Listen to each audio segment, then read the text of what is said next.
wa fi najaibi lil axlaaqi tanzimatu mooy li mu leen wax biig jaamu yàlla complément la dafa am lu muy mottalil jikko bi bu ngeen demee ci li ñoo tuddee homéopathie ci pharmacie léeg-léeg nga jënd benn comprimé ñu ni la complément d'alimentation maanaam comprimé bi dafay lay dimbale ak li ngay lekk mu koy complété pour li mu war a jox sa yaram mu jox ko noonu complément boobu di am ci complément d'alimentation bi noonu la julli yi ñi mu ko waxee biig moom it nekkee complément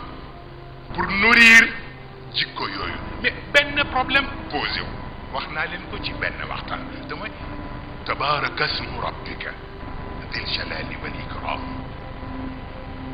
wax naa leen ni léeg-léeg yàlla dina teral nit mu dem ca teraanga ba fàtte majesté bi nit di la teral ba teraanga bi yóbbu la fu tax xamatuloo mooy kan te lu mat a wattu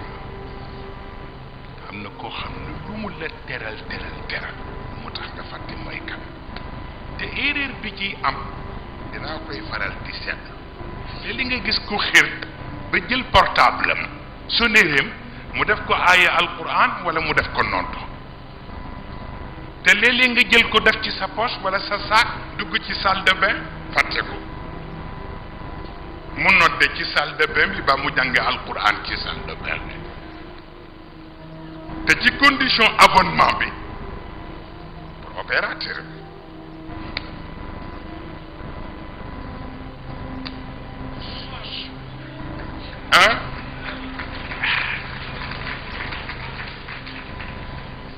neex na nag jullit bu ne sa téléphone yuuxu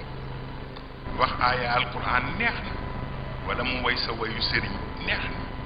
na wala mu nodd neex na waaye dugg ci biir toilette ñuy dégg nodd gi ci biir toilette bi yàlla ëpp na lool moo tax di simplifier yu bari ñun sañu ñu yooyu waaw sañu ñu yooyu parce que rek saafara bu jur jàngoro bi mu wax bi loolu mooy tax waaw ba tax na kon yu mel noonu